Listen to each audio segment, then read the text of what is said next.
Olá, mulheres! Aqui é a Série Silva, do Mulheres Ensinando Mulheres. Hoje vamos terminar o capítulo de número 7 do livro Administre Suas Emoções, de Joyce Meyer. Então, vamos lá? Pensadoras. Eu fui uma pensadora. O problema com isso é que essas pessoas nunca desfrutam a vida. Existem muitas coisas nessa vida que você e eu nunca vamos entender por mais que tentemos. Precisamos parar de cuidar de nós mesmos e aprender a deixar Deus fazer o que Ele quer fazer por nós e conosco na vida que nos deu. Aqueles que são como eu, que sofreram abuso de uma forma ou outra, passam tanto do seu tempo tentando evitar ser feridos outra vez, que negligenciam outras coisas como construir relacionamentos fortes e saudáveis. O fato é que nenhum de nós jamais terá um bom relacionamento com alguém sem correr o risco de se machucar. Amo meu marido e no que me diz respeito, ele é o melhor marido do mundo. Mas ele ainda fere os meus sentimentos de vez em quando, assim como eu firo os dele. Às vezes, ele não é tão sensível quanto eu gostaria que fosse, mas eu também não sou tão paciente e compreensivo quanto gostaria de ser. Você e eu não podemos passar pela vida construindo muralhas para nos proteger, para não sermos feridos pelos outros. Quando fazemos isso, o que estamos dizendo é: não vou deixar você ter acesso à minha vida novamente. Vou simplesmente manter você do lado de fora do muro. Mas precisamos lembrar que quando isolamos as pessoas do lado de fora, nós também isolamos do lado de dentro. Acabamos vivendo em uma prisão que nós mesmos construímos. Pode ser que isso, assim pensamos, que sejamos feridos, mas também impede que desfrutemos a vida e o amor como deveríamos. Se nos isolarmos contra o resto do mundo para nos protegermos e não nos ferirmos, sofreremos a dor da solidão e do isolamento, assim como a dor do medo. As muralhas em nossas vidas precisam ser derrubadas, assim como as muralhas de Jericó tiveram de ruir para que os filhos de Israel pudessem entrar e desfrutar sua herança dada pelo Senhor. Parte dessa destruição das muralhas é abrir mão da busca interminável pela perfeição em nós e nos outros. Precisamos parar de tentar transferir para nós mesmos e para os outros a nossa percepção do que é perfeição. As pessoas que foram feridas estão sempre procurando o parceiro perfeito, os filhos perfeitos, a casa perfeita, o bairro perfeito, a igreja perfeita e o pastor perfeito, e daí por diante. Enquanto estivermos nestes corpos carnais, não encontraremos a perfeição que estamos buscando. Tudo isso é parte das cinzas emocionais às quais estamos nos agarrando e que precisamos deixar para vivermos na plenitude, na abundância e na liberdade que Deus preparou para nós desde o princípio. Rebeldia. Pois a rebeldia é como o pecado da feitiçaria e a arrogância como o mal da idolatria. 1 Samuel 15, 23. Vimos como o abuso afeta a mente, mas e quanto à vontade? Acredito que grande parte da rebeldia é fruto do abuso. Quando uma pessoa foi ferida por vezes seguidas, em geral chega um tempo em que ela decide: ninguém nunca mais vai me molestar de novo. Enquanto eu viver, ninguém vai me dizer o que fazer. Por que eu devo me submeter a alguém em quem não posso confiar para fazer o que é melhor para mim? De agora em diante, vou cuidar de mim mesma e tomar as minhas próprias decisões. Então, o resultado final do abuso muitas vezes é a teimosia, a obstinação e a rebeldia. Sei disso por causa da minha própria experiência amarga. Sei que estar sujeita a abuso contínuo tem um efeito duradouro em uma pessoa de vontade forte. Foi um pesadelo para alguém com o tipo de personalidade que tenho ser controlada e manipulada por anos sucessivos. No meu caso, o Senhor usou essa experiência para me tornar forte para o ministério, para que eu pudesse ajudar outros que estavam aprisionados no mesmo tipo de situação. O que é triste é que, uma vez que as pessoas consigam escapar de um ambiente tão abusivo, os efeitos desse abuso não terminam de repente. Muitas vezes, pessoas que estão sofrendo e feridas sentem-se atraídas por outras pessoas que estão sofrendo e feridas. As vítimas de abuso por longo prazo costumam se casar com outras vítimas como elas. O resultado é que elas terminam ferindo e machucando umas às outras. Seus filhos recebem essa tendência ao abuso e a passam de geração em geração. A tendência para o abuso seguirá em frente até que alguém receba a linhagem sanguínea de Jesus e declare com ousadia: chega, essa maldição do abuso não vai mais continuar. Isto vai parar agora mesmo.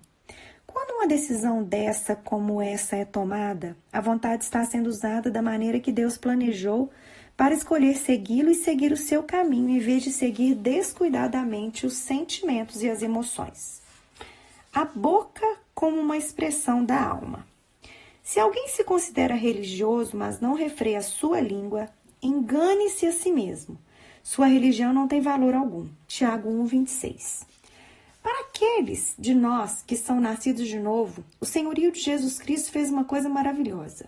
Ele ofereceu a si mesmo para redimir a nossa alma, assim como o nosso corpo e o nosso espírito. Como observamos, nossa alma compreende a nossa mente, a nossa vontade e as nossas emoções. Portanto, a fim de nos apropriarmos da plenitude da bênção que Jesus comprou para nós, precisamos entender cada um desses 3 aspectos vitais do nosso ser. Para ajudar outros nesta área, minha biblioteca de mensagens contém uma pregação em 4 partes. A alma, da série Espírito, Alma, Corpo. Sobre a alma e seus 3 componentes, além da boca, que é a expressão verbal da alma. Até que a boca seja colocada sob controle e submetida ao Senhor, não se pode dizer que a alma, a mente, a vontade e as emoções esteja plenamente redimida e restaurada. Sujeitem-se uns aos outros por temor a Cristo. Efésios 5:21. Quando realmente comecei a estudar a palavra de Deus, o Senhor começou a tratar comigo sobre a minha atitude voluntariosa e teimosa, principalmente na área da submissão à autoridade. Depois de algum tempo, ele começou realmente a me pressionar quanto a este aspecto. Se você é tão cabeça dura como eu era, sabe que às vezes ele tem de falar realmente sério conosco, como finalmente fez comigo. Certa manhã, quando eu estava sentada de pijama, orando para que o meu ministério crescesse, o Senhor falou comigo e disse: Joyce, eu realmente não posso fazer mais nada no seu ministério até que você faça o que eu lhe disse para fazer com relação a seu marido. Você não está demonstrando a ele o respeito adequado.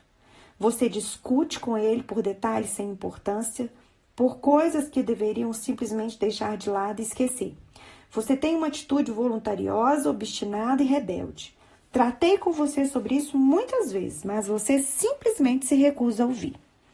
Muitos de nós temos esse problema. Achamos que estamos sendo obedientes à palavra de Deus, então nos perguntamos por que não estamos vivendo as bênçãos da aliança que nos são prometidas nela? Como vimos, não basta apenas ler a palavra ou até mesmo aprendê-la e confessá-la. Temos de ser praticantes da palavra. É praticando que as bênçãos são liberadas. Eu estava tendo problemas em ser submissa porque tinha uma vontade muito forte, que era o resultado de ter sofrido abuso quando criança. Deixa-me dar-lhe um exemplo. Certa manhã, levantei da cama e fui tomar banho no banheiro novo que Dave havia acabado de construir na nossa suíte principal. Como ele não havia colocado um suporte para toalhas, coloquei minha toalha no assento do vaso sanitário e comecei a entrar no chuveiro. Dave viu o que eu estava fazendo e me perguntou: por que você colocou a sua toalha ali? Imediatamente pude sentir minhas emoções começarem a ferver. O que há de errado em colocar a toalha ali? Perguntei com um tom sarcástico. Sendo um engenheiro, Dave respondeu com a típica logística matemática. Bem, uma vez que ainda não temos um tapete, se você colocar a sua toalha na frente da porta do chuveiro, quando você sair, não irá pingar água no chão quando for apanhar a toalha. Bem, que diferença faz se eu pingar um pouco de água no chão? Perguntei zangada.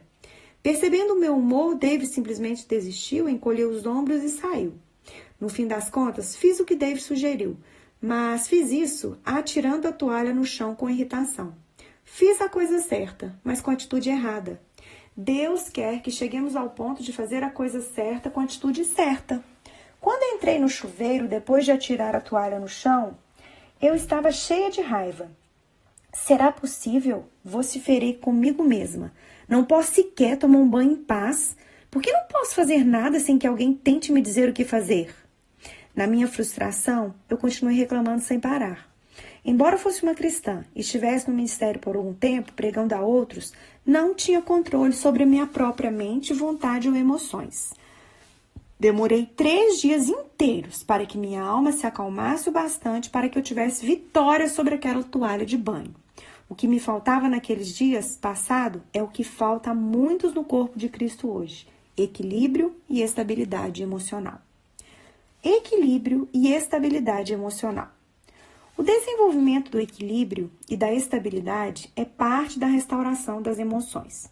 Quando uma pessoa sofre abuso ou tem sentimentos de perda, inadequação, culpa ou fracasso, não apenas sua mente e vontade são afetadas, mas também as suas emoções. Mas graças a Deus, porque Jesus veio para curar essas emoções. Eu costumava ser muito instável emocionalmente. Acordava uma manhã e ficava toda empolgada por causa de alguma coisa que eu iria fazer naquele dia. Na manhã seguinte, acordava nas profundezas da depressão porque não tinha nada para esperar ansiosamente. Minhas emoções subiam e desciam de um dia para o outro, de uma hora para outra, ou até de um minuto para o outro, dependendo do meu humor oscilante.